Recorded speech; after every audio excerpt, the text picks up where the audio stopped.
मैं हूँ जोशीमठ। भूदशाओं की वजह से मैं अपने भविष्य को लेकर बेहद चिंतित हूँ। हो सके तो मुझे जमींदोज होने से बचा लीजिए। मैं ही आदिगुरु शंकराचार्य जी की तपस्थली भी हूँ, जिसे आप सभी ज्योतिर्मठ के नाम से जानते हैं। और मैं ही स्वर्ग का प्रवेश द्वार हूँ, जहाँ से ऊपर जाने पर आपको बिल्कुल स्वर्ग जैसे नज़ारे महसूस होते हैं।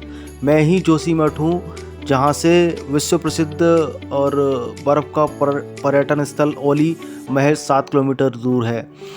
सिखों का सबसे पवित्र गुरुद्वारा हेमकुंड साहिब मुझसे केवल 26 किलोमीटर दूर है। और मैं ही रास्ता हूँ फूलों की घाटी पहुँचने का, जो कि मुझसे महज 20 किलोमीटर दूर है। और मैं ही रास्ता हूँ बद्रीनाथ धाम पहुँचने का, जो कि मुझसे महज 45 किलोमीटर दूर है। लेकिन इन सब से इतर आज मैं ही अपनी पहचान के लिए छटपटाहट सी महसूस कर रहा हूँ। भूदशाओं की वजह से मेरे भविष्य पर प्रश्न चिन्ह लग गया है।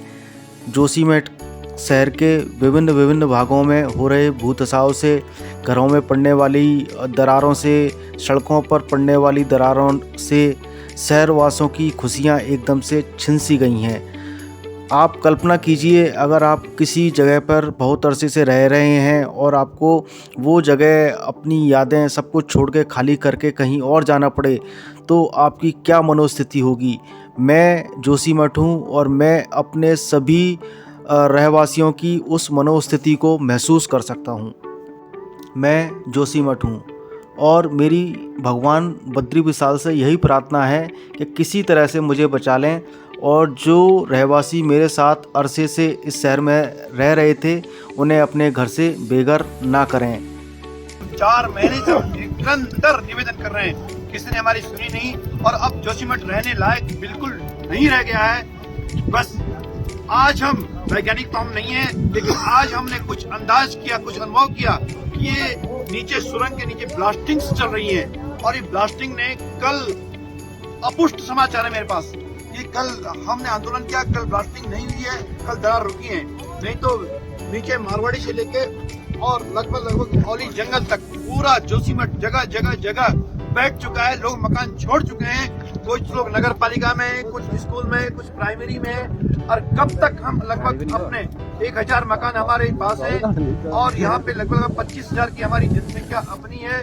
कुछ हमारे होटल से हैं, और साथ ही लगभग यहाँ पे कई डिप आर्मी के हैं, जहाँ पे जहाँ पे ITBP, जहाँ पे SDRF और जहाँ पे आर्मी सशस्त्र सेना बल, ये यहाँ पे हैं। ये लोग भी कहाँ जाएंगे, हम कहाँ जाएंगे। सबकी दरारें पड़ चुकी हैं, और अभी तक हमें बताया जा रहा था कि ड्रेनेज सिस्टम ठीक नहीं है। हमें भी विश्वास हो सकता है कहीं हमारी कमी हो, लेकिन कल ब्लास्टिंग रुकी है रात को, और कल जो ट्रैक्स पड़ रहे थे रुके हैं। तो 100% मैं दावे के साथ कह सकता हूँ कि ये ब्लास्टिंग जो सुरंग के अंदर हो रही है, वही कारण है।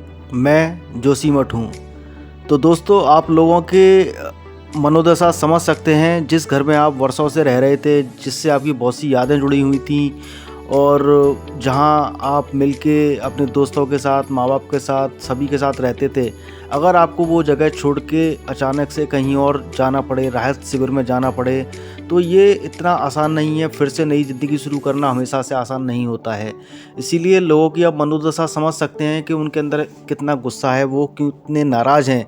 इसी को लेके लोगों ने एक वहाँ पर मार्च भी निकाला और प्रशासन को पूरी तरह जगाने की कोशिश करी। आइए देखते हैं लोगों ने किस तरह से मार्च निकाल के प्रशासन को पूरी तरह जगाने की कोशिश की।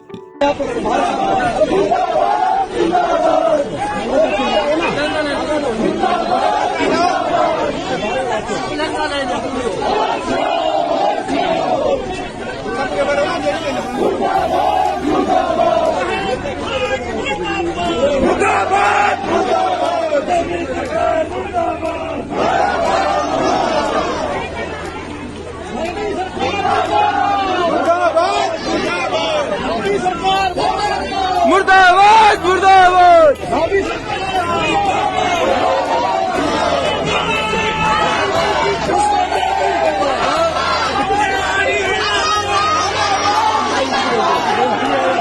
तो दोस्तों, क्या सच में NTPC तपोवन प्रोजेक्ट ही वो कारण है जिसकी वजह से जोशीमठ पर ये विपदा आई है?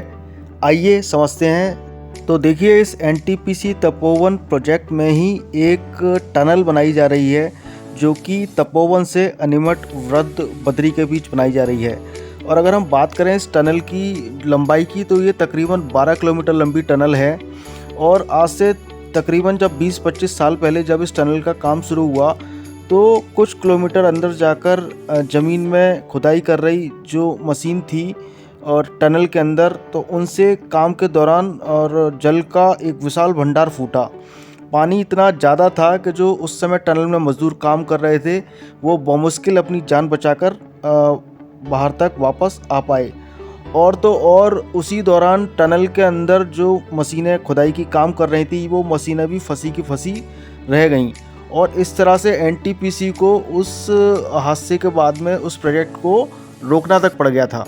और जब एनटीपीसी टनल में फंसी हुई खुदाई वाली मशीनों को निकालने में नाकामयाब रही, तो उन्होंने उसी टनल के बराबर में एक और टनल खोद डाली।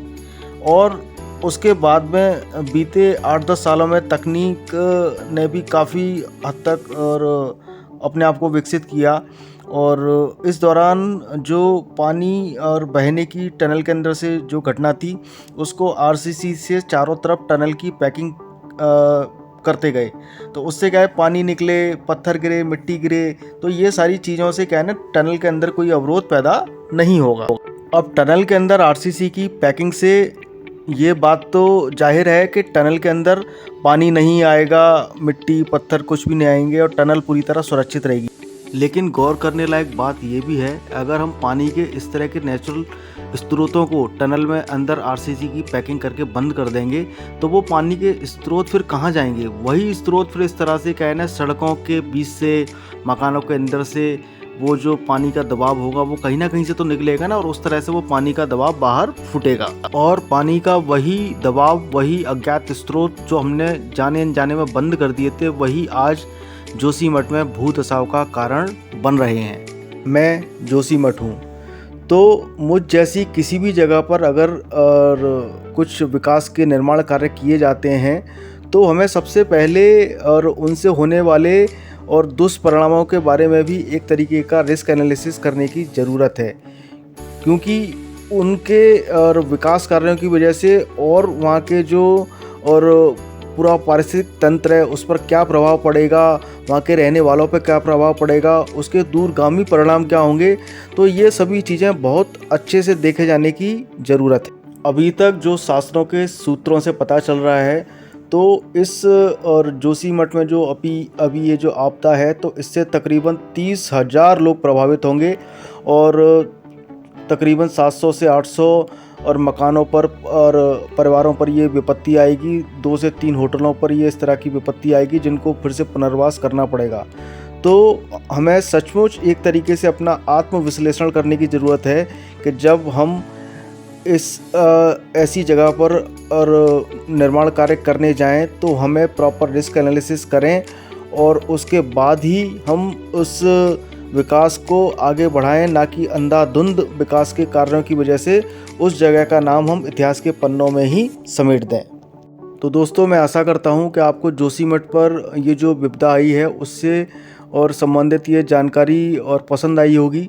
तो ऐसे ही और भविष्य में अच्छी जानकारी से रूबरू होने के लिए सब्सक्राइब करिए मेरा channel training and blogs by Mohit Singh.